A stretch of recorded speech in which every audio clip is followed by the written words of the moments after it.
Namaste nerds, this is Navinad, the Budget Pub Stomper, and today we're going to be doing a deck tech for a commander that is probably the commander I've been most excited to build in a pretty long time. This is Niv Mizzet Visionary. If you haven't seen him, this is a flying 5/5 for 6 mana, is it? Whenever a source you control deals non-combat damage to an opponent, you draw that many cards. Now, it's important to realize that isn't, the text is very specific. It's as good as it could be. However good you think it might be when you read it, it's that good. Whenever a source you control deals non-combat damage to an opponent, you draw that many cards. So if you draw, or if you ping the table for 6 with a Gutter Snipe, I think this is the first budget competitive deck I've ever felt good about putting a Gutter Snipe in. But if you cast a ritual or something with Gutter Snipe and Niv Mizzet in play, congratulations, you just dealt 6 damage to the table, which means you draw 6 cards. So, the kind of problems and things there are to work around is obviously it's a 6 mana commander. This isn't like Niv Parent. It can be counterspelled, which is definitely a blowout. But we want to keep as many, and it can be Swords to Plowshare, so on. And so we are going to have some I don't know some challenges. I think maybe the first time you play this commander in a pod, people sort of just let you do your thing and you just untap with it and win the game, which basically has been my experience in Goldfishing. If you're able to untap with Niv Mizzet, it's really hard to not just storm off, and even if you don't win on that turn, which my deck is designed to do, you're still just like, you're drawing a billion cards. It's just going to be so difficult for anybody else to take that game from you. But the way I wanted to go is I wanted to go kind of super scion storm off mode and make sure that when we untap with Niv Mizzet, the payoff for all of our hard work and all the times we do get blown out is that when we untap with Niv Mizzet, we win the game on the spot. I think I've done a pretty good job of accomplishing that goal, at least in Goldfishing. It seems to work most of the time. And I mean, when it works, it's really, I think, something to behold. What I want to do, I think, with this video, which is a little bit different than what I normally do, is I want to actually just do the Goldfishing because I want you guys to see how ridiculous this thing actually is. So let's just go over some of the kind of key components that are in the deck. We want to have a good number of these Stormkiln Artist, Runaway Steamkin, Ashling Flame Dancer, Birgi, God of Storytelling, even at 1173. I know that's pretty rough. That may end up coming out at some point. I've got other ideas, things that might be able to fill in, like the new Ral or maybe the Sapphire. But this is the best. This is far and away the best. In fact, both sides of this card are perfect for the deck. I would honestly play either half of this. But the fact that you get whichever one you want, it's just really, really good in the deck. So that's one key, is having one of these things in play. And then the other key is having one of these guys in play. And in both instances, the more the merrier. So if we have like Runaway Steamkin and Birgi, fantastic. If we have Gutter Snipe and whatever this thing's called in play, perfect. That's great. But we need really to storm off effectively. Most of the time you're going to need to end up with at least one of these things and one of these things. Or at least that's going to be the situation you'll need to find yourself in before you can really close. Sometimes when you're starting to go off, you don't need to have them. You know, maybe you've got a couple of bolt spells, a couple rituals, and you can figure I'm going to draw 12 cards, so I'll get there. And a lot of times that does work. And then also ways to protect your commander. That's key. Spellskite is just, I mean, if I could play 4 of these things in the deck, I think I probably would. This is one of the best pieces for the deck. Anything you can cast for free, Gitaxian Probe, Strike It Rich ends up being kind of free. All of the rituals are better than free. Those things all end up being really, really good. Cantrips are pretty good, but the rituals are really where it's at. Cantrips, they're fine. You know, they're good. You want to play some of them. You're a Storm deck. But really the bigger deal is going to be cards like Inner Fire. This is maybe one of the all-stars of the deck. In fact, once this card was brought to my attention by another guy that's brewing a somewhat different but kind of similar build of the deck, I actually changed the way that I decided to win the game. So I was using the Valley Floodcaller infinite combo where you've got like Banishing Knack or the Helix thing, and you put the Helix on the Valley Flood Caller, and then you play a mana neutral rock, which the problem was we've only got 3 mana neutral or positive rocks that we've got access to. That's Basalt Monolith, and Jeweled Amulet, which is like $7 right now. Thanks, bands. And what was the third one? Oh, Soul Ring, obviously Soul Ring. So you have to have one of those things. You have to have Valley Flood Caller, and you need some way to pay it off, like a pinger or something. So I don't hate the idea because I think all the cards are individually decent. But I thought the money I could save with that could go into my win condition that I ended up on.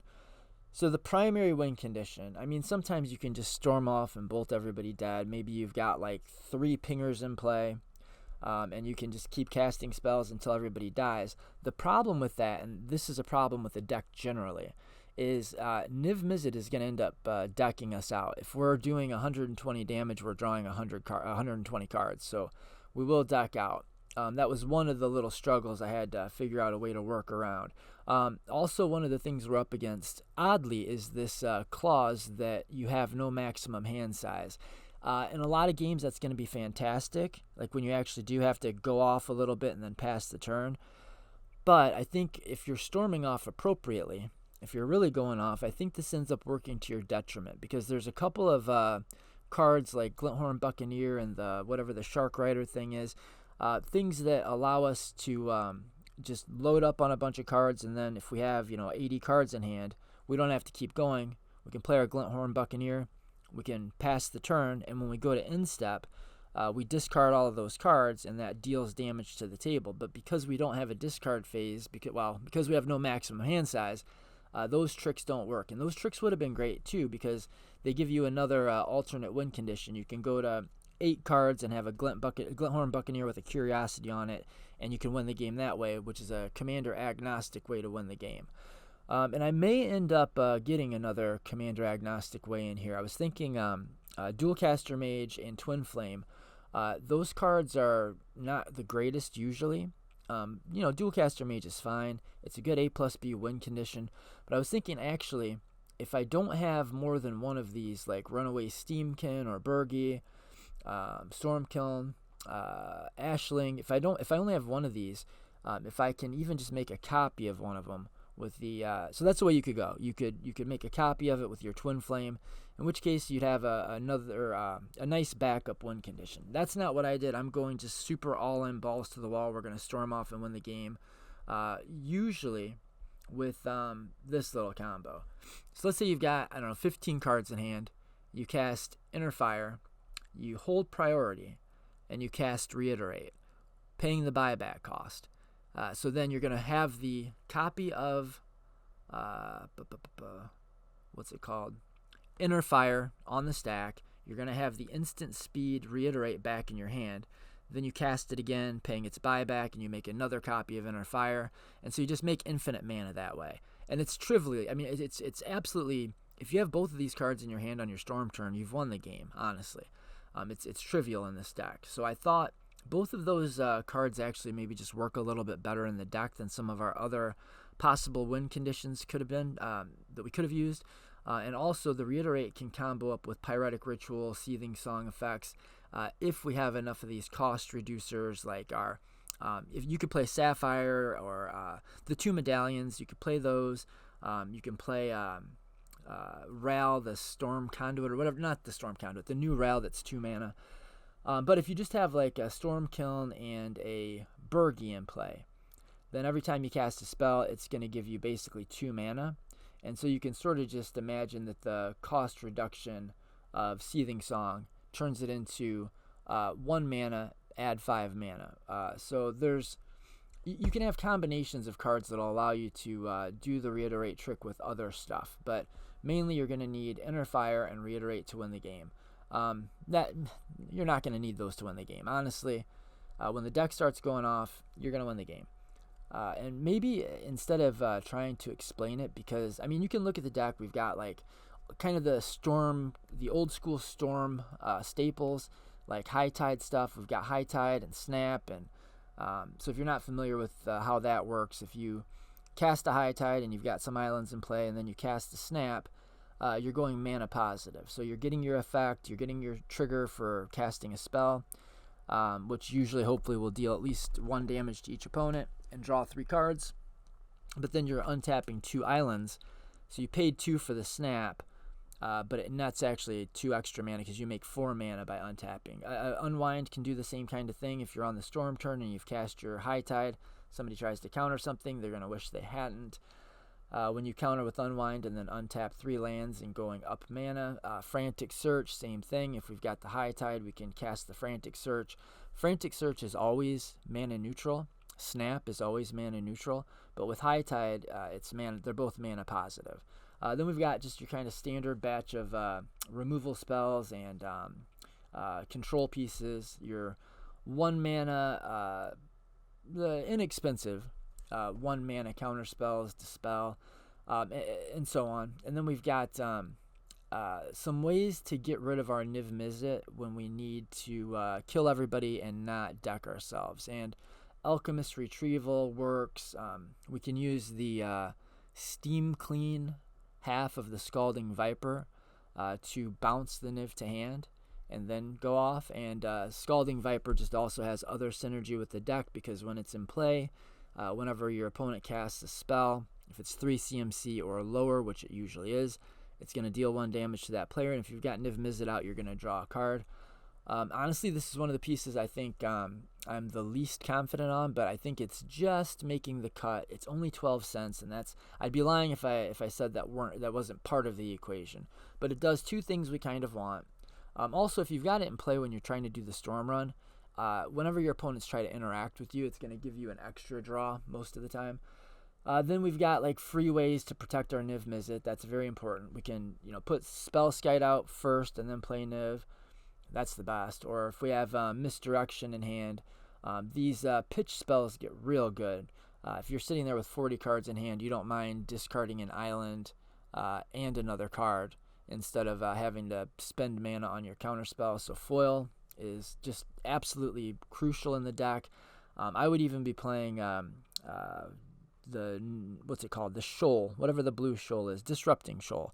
But modern players caught on to that, so now that's gone through the roof. It went from like $1 to like $13 almost overnight, and it's in a bunch of my decks, so it's got to come out. I usually play it in any mono blue deck, but here I would definitely play it. But we want to have a way that does not cost mana to protect our Niv Mizzet from somebody trying to murder our Niv Mizzet, because the deck just doesn't really work well without Niv Mizzet. Now, I have tried to make some allowances. I've tried to come up with some ways that let's check the time here.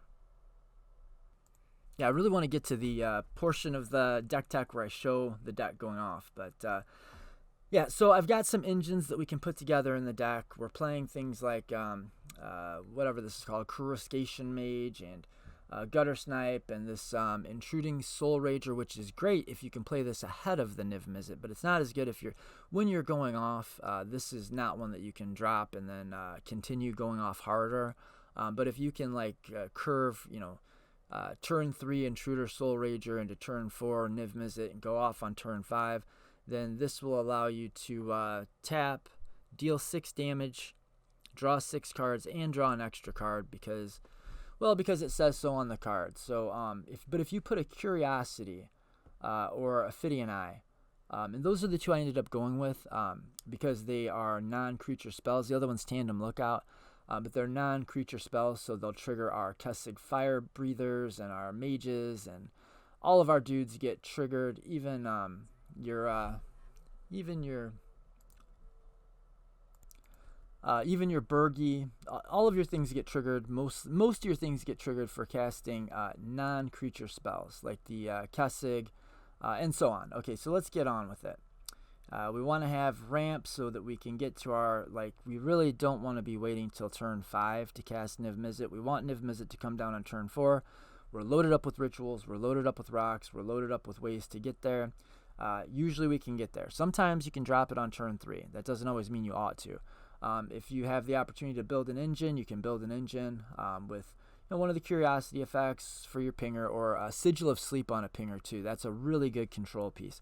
Then every time you cast a spell, you bounce 1 target creature from each opponent. And we've got a pretty good little mana base going.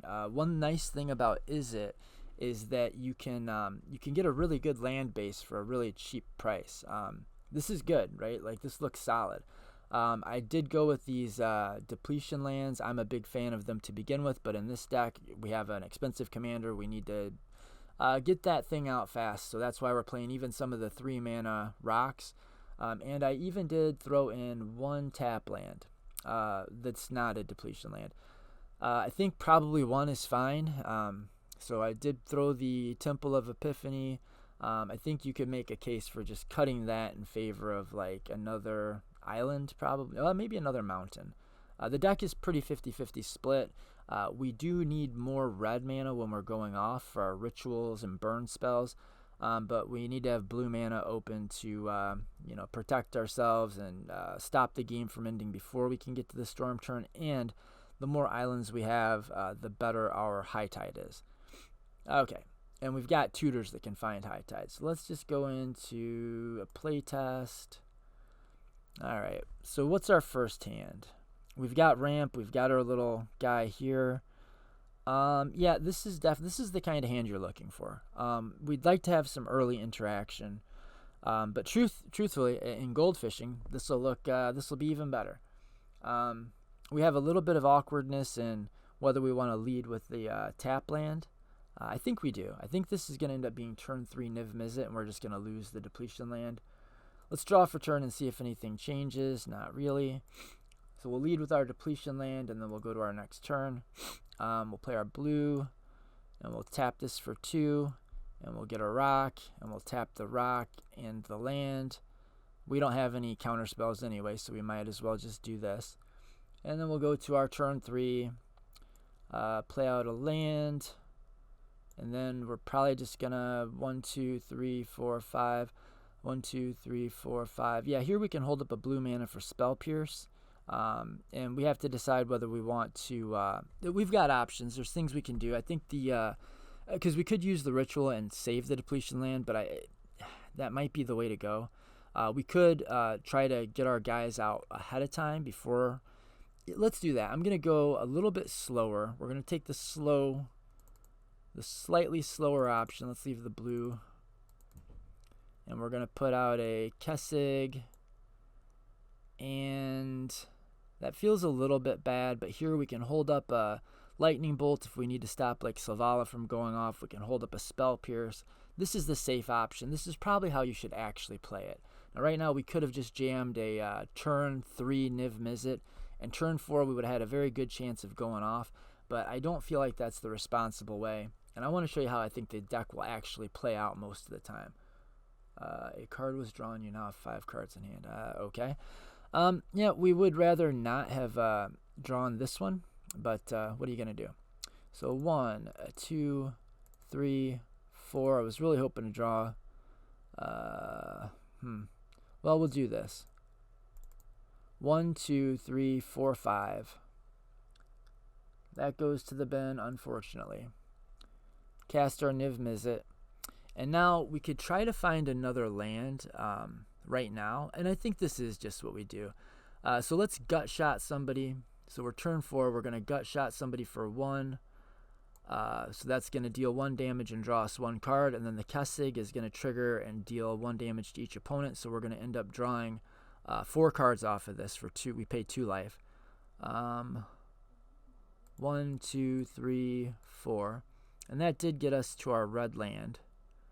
And so now we could start trying to storm off. In fact, I think we would just look to storm off here. See, so we took a little bit more conservative approach, but I don't think it's going to hurt us. Kessig says anytime you play a non-creature spell, it deals 1 damage to each opponent. So that counts Soul Ring. I mean, probably what we'd want to do is we would start with a ritual. So I'm trying to think if we want to start with the ritual or the... Yeah, let's start with the ritual. Okay, so we've got 3 mana floating. This thing's going to trigger. We're going to draw 3 cards. Okay, and off 1 of the mana, we're going to play this. This guy is going to trigger. We've got 2 mana floating, and we're going to draw 3 cards. One of our mana that's floating is going to cast into the festivities. That's going to deal 3 damage. It's going to trigger this guy to deal 3 damage, so we're going to draw 6 cards. Okay, now we've got mana floating. We've got a bolt wave. We've got a simian spirit guide as a ritual. What we're looking to do here is we need to find a way to get to our big rituals. That's what we really need here. But I mean, we're there. I don't remember how much mana we've got floating, but let's go. We have 1 or 2 anyway. Yeah, I really don't recall. Well, let's say we've got. I mean, it's going to make a big difference here. So watch the instant replay. I think we've got 2 floating, and we've got the simian spirit guide, but I'm not sure. Let's just say that. Okay, so we're going to use, let's just empty the mana pool so I don't have to worry about it. Let's use this bolt. This is like made for, this bolt wave is made for the deck. This is for 1 mana, deal 3 damage to each opponent. And we'll just say we've got 1 mana floating. So that's going to deal 3 damage to each opponent. It's going to trigger this guy to deal 1 more damage to each opponent. So that's going to draw 12 cards.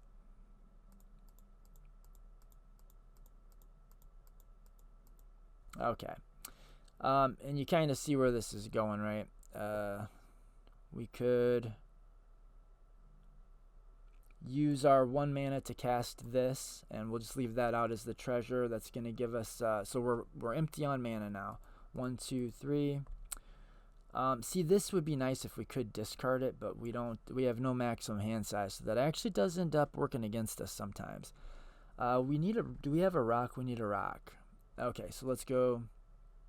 1, 2, cast this. That's going to trigger this. We're going to draw 3.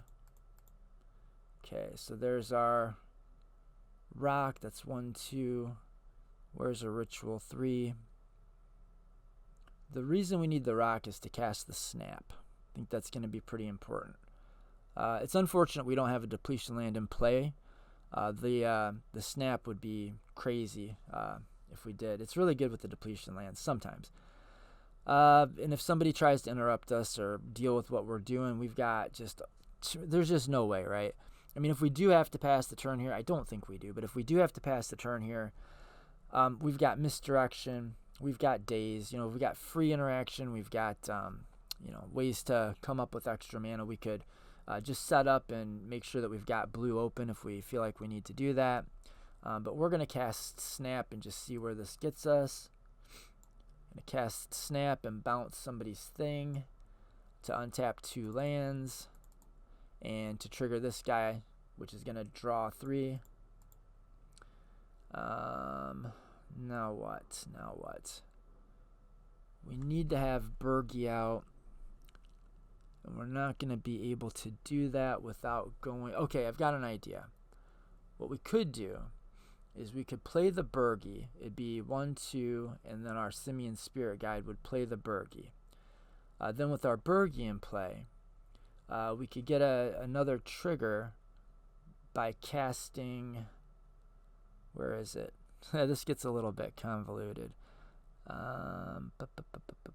This thing. But we'd have to sack one of our things, but then that would give us another red mana with Bergie out. And maybe that could allow us to continue the storm run. We'd have a lightning bolt we could cast. That would give us a red mana. Lava dart we could cast. That would give us a red mana. I think, well, you get the idea, right? Like, this is kind of messed up. That's the bottom line, is it's just really pretty messed up. Let's just do lightning bolt. So that's going to draw 3 for the bolt and then 3 for the trigger of Kessig, so that's 6. Then we can cast we're tapped out of red. Oh, we've got the Simian still. So we're gonna burn the Simian Spirit Guide to cast a ritual. We've got 2 red, and we're gonna trigger the Kessig. Draw 1, 2, 3. Man, I wish I had that. Maybe we put the Bergie out. Use this 2. Use this 1. This is risky. I think this is the play. Sometimes it's not going to work out. We're going to cast the Bergie, and sometimes you will be better off just waiting to turn 5 until you can for sure go. So we've got Bergie, we've got some free spells, right? Didn't I see Gataxian Probe and Gut Shot? We already spent Gut Shot. Did I not see Gataxian Probe? I might have just... There it is. Okay, so we're going to cast the Gataxian Probe. That's going to trigger this guy, and it's going to give us 1 red mana floating with Bergie. So we're going to draw 3, and we've got 1 red floating. We're going to zap somebody with a Ghost Fire Slice, and we'll still have 1 red floating, and that's going to give us 4 damage, plus 3 is 7 triggers.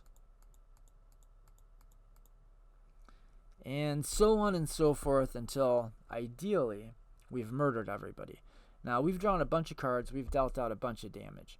I don't think that we're in the clear just yet, but at some point, we're going to just need to fire off this Grape Shot, and chances are that's going to do the job. But here's something you have to keep in mind. Some of the time, you're going to get in a situation where if you try to kill everybody, you're going to murder yourself. You're going to deck out. So at some point, we're going to get to just need another ritual. Or if we can find a way to get one of these things in play. Oh, we've got Bergie. Yeah, no, we're great. So at some point, we're going to keep doing the shit we're doing, right? And then eventually, what we're going to do is we're going to put a Grape Shot on the stack, right? For like 1 billion.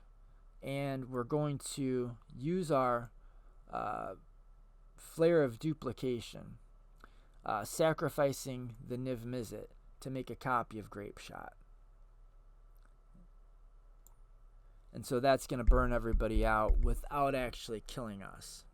That's the idea. You guys see how it works. Now, if we just keep storming off and doing the thing, find our rituals, we really need these big rituals.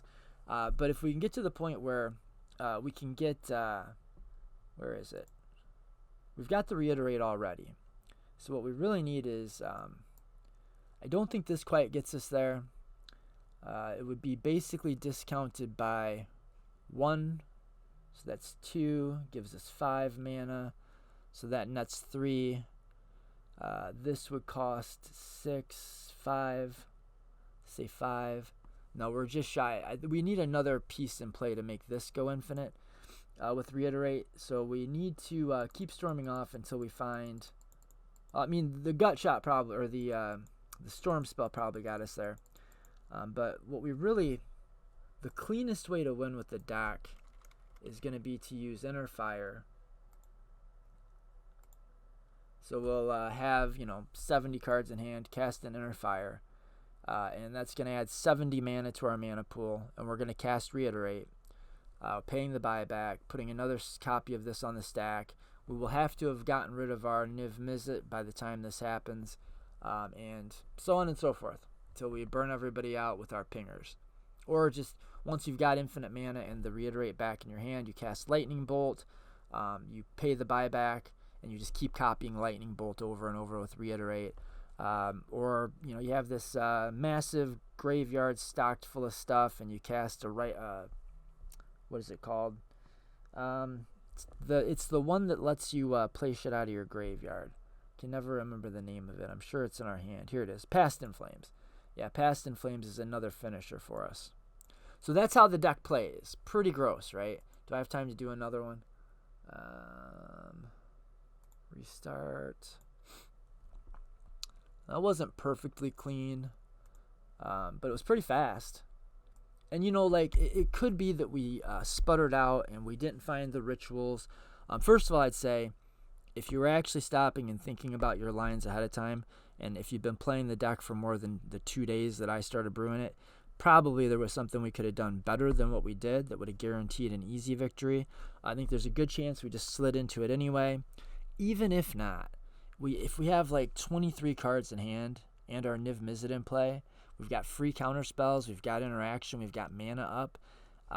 Chances are, if we wanted to play it safe, we're not going to have any trouble getting back to our turn untapping, and then we'll have all of our mana to play with, another land drop, and at that point we're just unstoppable. So that is it. 30 minutes. Now let's do one more. I know I always want to keep these at 30, but I never actually do. Let's do one more. Is this a keeper? It's close. Probably not. Not on a first 7.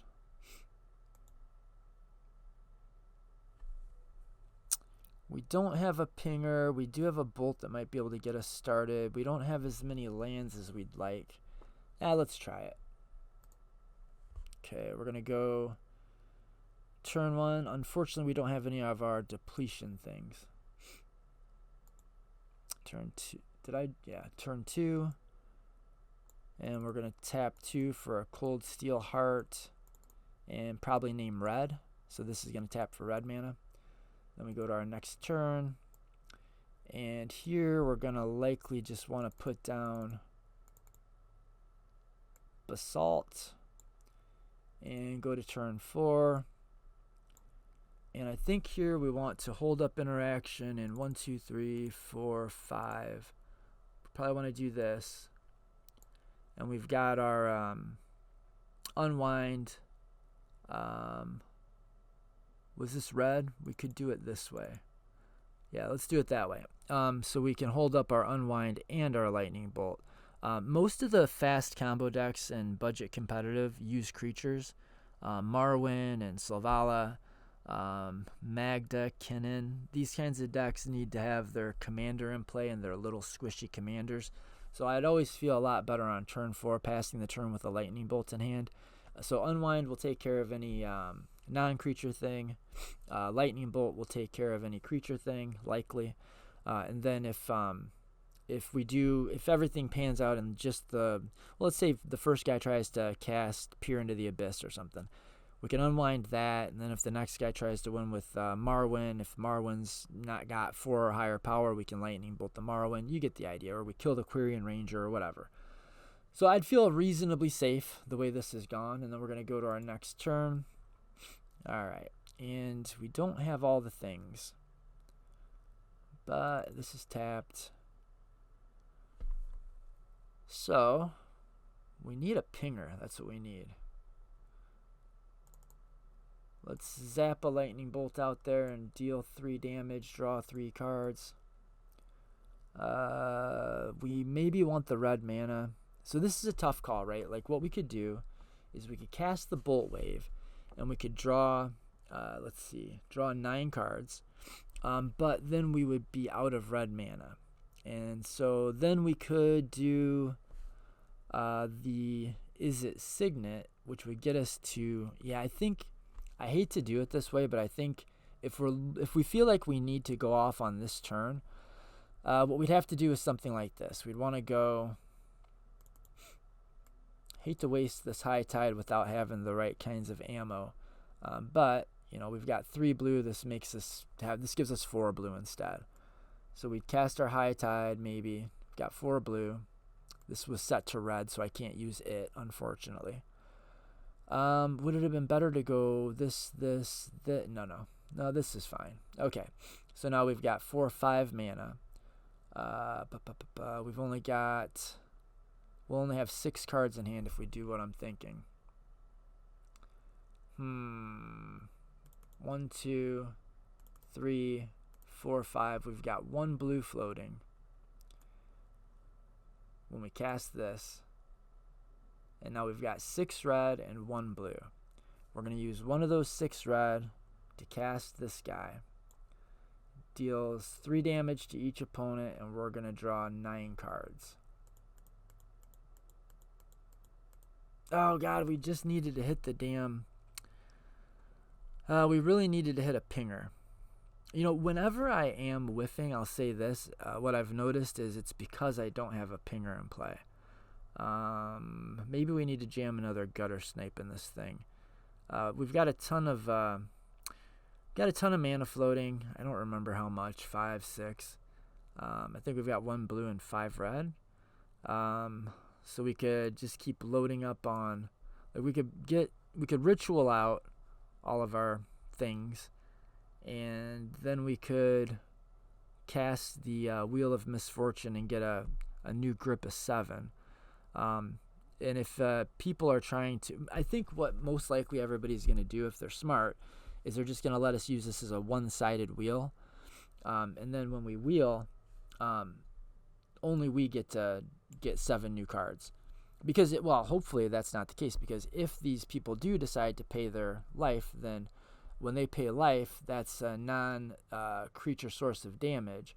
And so Niv Mizzet triggers, and we're drawing all those extra cards, so let's see, we've got mana, we make more mana, we cast a Soul Ring for more mana, maybe we tap the Soul Ring to get this thing out, and then we would, I don't know if we'd want to go down any more mana, probably this way instead. It would look something like this, and then we would cast the Wheel of Fortune, and then we discard our hand.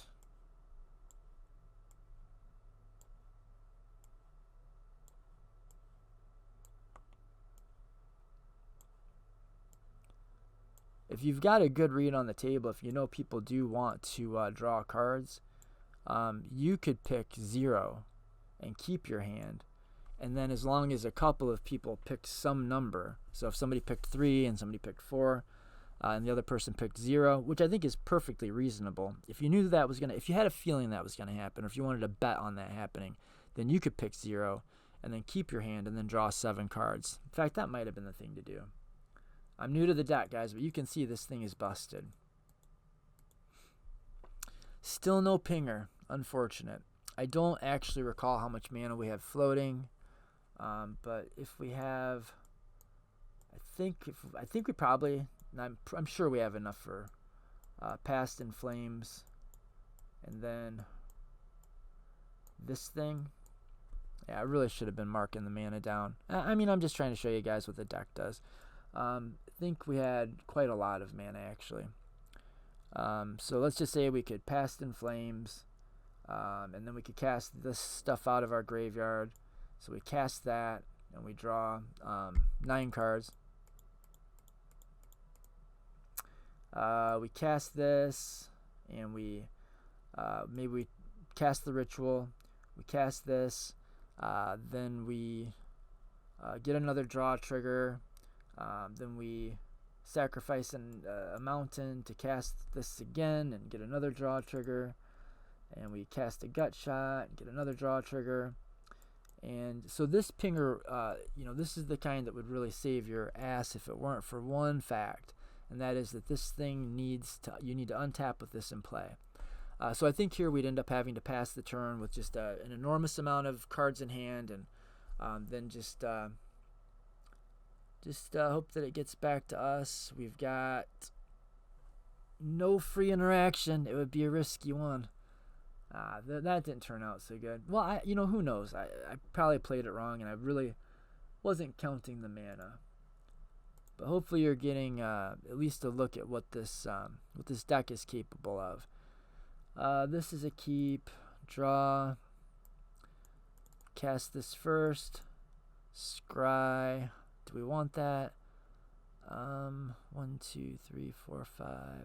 No, I think we can bottom this. We've got the MDFC if we need it.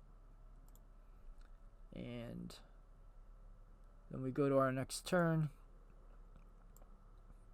Good thing we bottomed a land. Let's do it this way so we could either hold up negate depending on what's going on in the game, or we could get this guy in play. If we did hold up negate, we could play this guy and pay the extra 2 next turn to get double pings out. That'd probably be the responsible way to play it. So we would just hold up negate for this turn, and we'd hold up a braid. Then we go to our next turn and see if we get paid off for being responsible. We'll go 1, 2, 3, 4 to play this guy and get a copy of it. Yeah, this is a pretty hard deck to goldfish, and maybe I should have got more reps in before I tried to bring it to y'all, but I'm just real excited about it. Go to our turn 4. Okay, and now probably we want to play Niv Mizzet. 1, 2, 3, 4, 5. Again, it's like, how responsible do we want to be here? Because if we wait until turn 5 to play it, then we could hold up negate when we do. Even if we had to play this as a, fuck it, we ball. We're playing against a goldfish, right? in game, you may want to, I mean, you know, everything's going to depend on what's going on, obviously. But let's just see how this works out. So this looks pretty hot. We don't have one of our guys that makes mana. We don't have a lot of rituals. That's a little problematic. But we've got free spells to cast. We've got 2 guys that are triggering. We've got the bolt wave. So let's just start with a big nasty bolt wave. So bolt wave will deal 3 damage to each opponent, and it's going to trigger each of these. So these are going to deal 2 damage in total to each opponent. So that's 6. This is going to do 3 to each, is 9. So that's 15 card draws.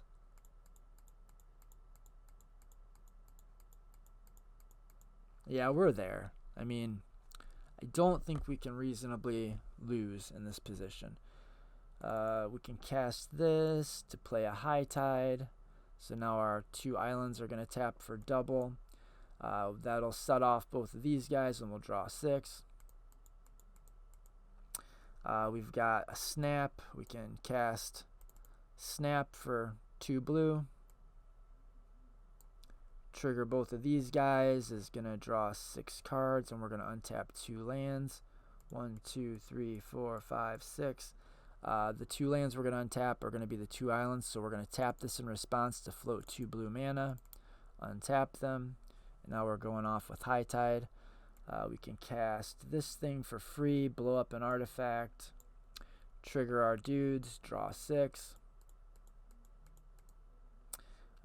Cast a ghost fire slice for 1 red mana. Do we have any rituals? We should do that for. Let's put our Kessig down. 1, 2. Red. No, we don't need the Kessig.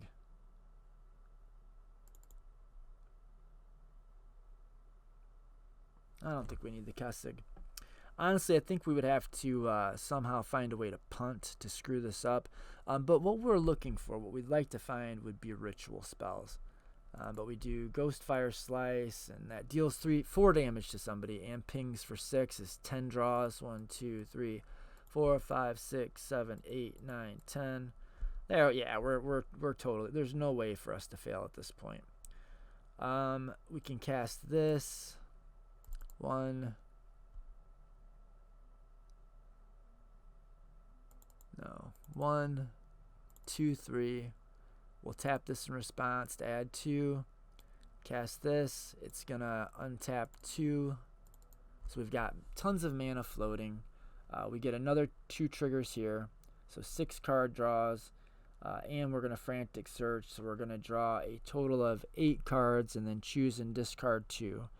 And then we just keep doing this until we find, we probably just can get our storm count high enough to grape shot everybody to death. We've got rituals, we've got free spells, we've got all the mana. We've got everything we need. We can build up a storm count and then do kind of the thing we probably would have ended up doing last game, which would be, before that maybe we'd want to put this thing on somebody so that we just clear the board. Maybe not. Maybe we don't even want to waste the mana on that when we're just trying to go off and win. So yeah, where we would play this, and we'd use this, and we'd play this for free, and we'd get Gitaxian Probe for free. If anybody tried to interact with us, we've got free interaction. We're just building up a storm count, and then at some point, when our storm is nasty high, we are going to cast Grape Shot. And each one of these individual triggers is going to trigger our... No. It's only when you cast a spell, right, that these get triggered? Yeah, okay. So these only get triggered once by Grape Shot, but each damage that we inflict to people is going to trigger it again. So we just keep drawing. And we're going to probably do the thing where we use the Flare of Duplication to sacrifice the Niv so we don't deck out. This thing could have been cast and make a treasure, do a thing, draw some cards. You're going to if you're going to try to play this deck or a deck like it, I highly recommend you goldfish the hell out of it before you actually try to take it into a game. Even at that, I think you're going to just need to really think through your lines. You're going to have to pay attention to what's going on, as per always, of course, but I think just a little bit extra here, because I think the key, there's going to be two key skill sets, I think, to learning how to play this deck and win with it. One is the goldfishing aspect, knowing how to storm off, knowing like where do I need to be in order to have like a virtually guaranteed win. That's one. And the other thing is, when do I do it? Like, should I make sure I can hold up interaction?